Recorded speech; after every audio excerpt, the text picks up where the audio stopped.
कल्पना कीजिए, एक सुबह आप जागते हैं लेकिन ना पेड़ों पर कोई चिड़िया है, ना आकाश में उड़ते रंग बिरंगे पंख, ना तो कबूतर का झुंड दिख रहा है और ना ही कोयल की आवाज सुनाई देती है। ऐसा लगता है जैसे प्रकृति ने अपना बैकग्राउंड म्यूजिक जो है वो ऑफ कर दिया है। डर लगा ना सुनकर, पर ये कोई हॉरर फिक्शन कहानी नहीं है।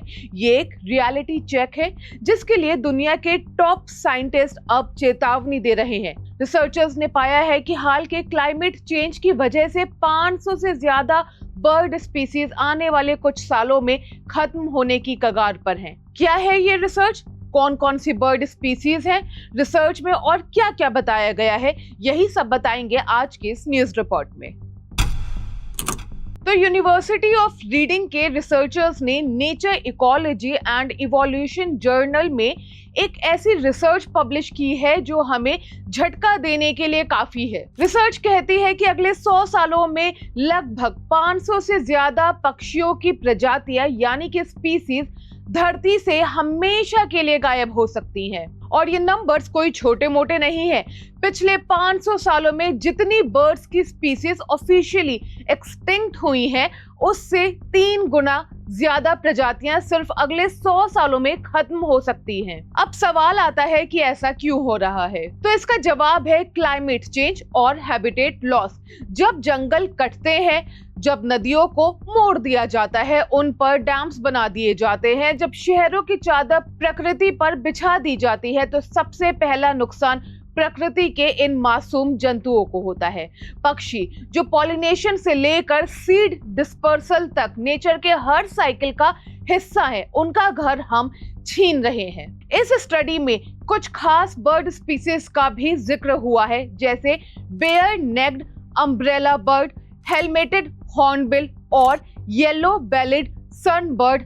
इन स्पीसीज का घटना सिर्फ प्रकृति की डाइवर्सिटी का नुकसान नहीं होगा, बल्कि इकोसिस्टम का पूरा जो बैलेंस है वो ही हिल जाएगा।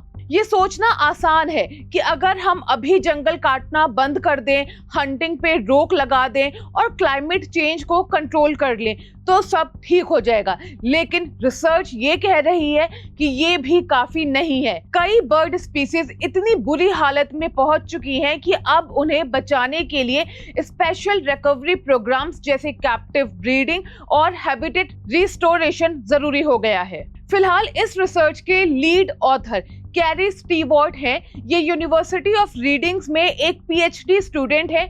इन्होंने कई इंटरव्यूज दिए हैं जिसमें बताया है कि बहुत सी प्रजातियां ऐसी हालत में पहुंच चुकी हैं कि सिर्फ ह्यूमन इम्पैक्ट्स को कम करने से उनके लिए काफी नहीं होगा, उनके लिए टारगेटेड कंजर्वेशन एक्शन की भी जरूरत है। उन्होंने ये साफ कहा है, we are facing a bird extinction crisis unprecedented in modern times. मतलब सीधी बात यह है कि अगर हम अभी भी नहीं जागे तो कल जब हम अपने बच्चों को पक्षी दिखाना चाहेंगे तो शायद हमें उन्हें गूगल इमेजेस दिखानी पड़ेंगी। इस रिसर्च में 10,000 से ज्यादा पक्षियों की स्पीसीज का एनालिसिस किया गया।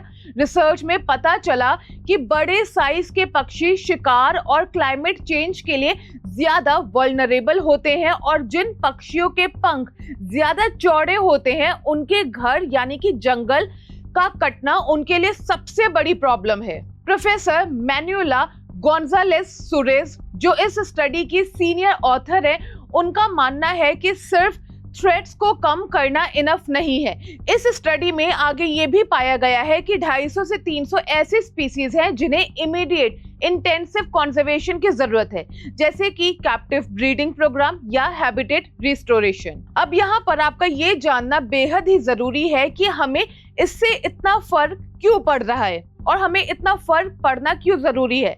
तो basically birds provide services humans depend upon, जैसे कि पॉलिनेशन, कुछ फूल सिर्फ पक्षियों के थ्रू ही पॉलिनेट होते हैं। सीड डिस्पर्सल पक्षियों के जरिए ही होता है। पेस्ट कंट्रोल में ये बर्ड्स काफी मदद करती हैं। फसलों के कीड़े खत्म करने का काम भी यही करते हैं। वल्चर्स जैसे पक्षी डेड एनिमल्स का सफाया करते हैं, जिससे बीमारियों के फैलने पर लगाम लगती है। एक रिपोर्ट के हिसाब से इंडिया में वल्चर्स के घटने से साल 2000 से लेकर 2005 के बीच में लगभग 5 लाख लोगों की जान चली गई, क्योंकि रैट या बाकी एनिमल्स की जो डेड बॉडी से डिजीजेस फैलती हैं वो फैलती चली गई, जिनसे ह्यूमंस में बीमारियां बढ़ती चली गई। इसीलिए वल्चर्स जैसे जो पक्षी हैं वो काफी जरूरी हैं। अब यहाँ ये नोट करना होगा कि पहले भी ऐसे केसेस हो चुके हैं और प्रॉपर प्लानिंग से बर्ड्स की स्पीसीज को बचाया जा चुका है। पोचिंग और बाकी एक्टिविटीज के चलते कॉन्डोर्स की पॉपुलेशन एकदम खत्म होने वाली थी। साल 1987 तक सिर्फ 22 बर्ड्स ही बचे थे। इसके बाद प्रॉपर मेजर्स लिए गए, सबको पकड़कर कैप्टिव ब्रीडिंग में डाला गया, लेड बेस्ड हंटिंग एम्यूनिशन पर बैन लगाया गया एंड एज अ रिजल्ट आज 350 से ज्यादा कॉन्डोर्स वापस जंगल में है, 200 से ज्यादा सिर्फ कैलिफोर्निया में है। इसका मतलब ये है कि अगर हम चाहें तो वापस ला सकते हैं, पर इसके लिए पॉलिटिकल विल, पैसा और पब्लिक अवेयरनेस की जरूरत है। और जब हम पब्लिक अवेयरनेस की बात कर रहे हैं तो हाल ही में एक वीडियो वायरल हुई थी जिसमें दिखाया गया कि उत्तराखंड में, भारत में ही कुछ जो टूरिस्ट हैं वो वहां पर गए और वो बर्ड्स को गोली मार रहे थे, शिकार कर रहे थे। जब उन्हें पकड़ा गया है, इसकी वीडियो बनाई गई तो पेरेंट्स ने कहा कि ये तो बच्चे हैं, शौक में कर रहे हैं। बताइए, इतना गैर जिम्मेदाराना व्यवहार। पक्षी सिर्फ सुंदर नहीं होते हैं, वो नेचर के इंजीनियर्स हैं। अगर उनका लॉस होता है तो सिर्फ प्रकृति का नहीं, हमारा भी लॉस होता है। आज जो स्टडी कह रही है वो कल की रियलिटी बन जाएगी, उससे पहले ही हमें एक्शन लेना होगा।